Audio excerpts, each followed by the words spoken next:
Dan Dauplaise spent his 18th birthday skipping school, but not for the reason you might expect. I went to the registrar of voters, and Alice Fortunato was there, and I said, I'd like to register to vote. She said, what party would you like to be? And I proudly said, Democrat. Dauplaise will serve as the Democratic opponent to Republican incumbent L. Scott Frantz to represent Connecticut's 36th district in the state Senate. I've always been motivated by service, and ultimately running for political office is a service to the community at large. You know, whether you're doing it helping out in a soup kitchen, working on the back of a fire engine, or working in the state legislature, you're working to make the lives of everyone else in Connecticut better. Dauplaise grew up in Stamford, has served as a volunteer firefighter, and worked on Governor Dan Malloy's campaign in 2010. Now he's focused on his own campaign.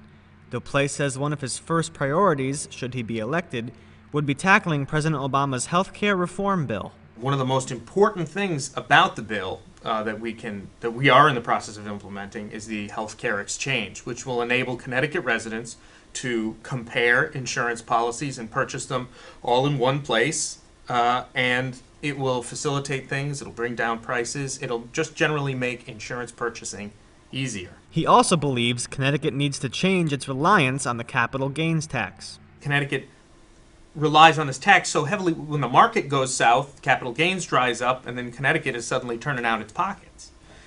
We need to restructure the way Connecticut does its taxes on a very basic level. We need to look at how we generate revenue.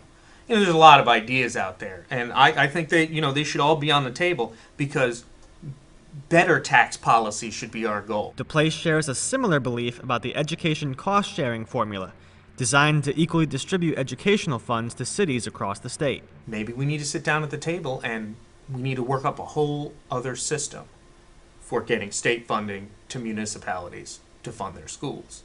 ECS doesn't work quite as well as some people would say it does. It's a flawed system, and one that needs reform. For shoreline cities like Stamford and Greenwich, Dauplaise says he has a plan to improve the relationship between utilities, public safety, and the populace. At the state level, you can't interfere too much with business, but constructively working together with business and the public utilities and the emergency services, we can create something that looks a lot better than, oh man, there's another storm coming, get ready for the pandemonium. Whether that includes proactive tree trimming, whether it includes burying more electric lines. I have ideas that will move Connecticut forward, and the opposition has ideas that will keep Connecticut where it is. And that's the simplest way to put it. And, if I'm given the honor of serving in Hartford, then I will do so keeping in mind every single one of the citizens of my district.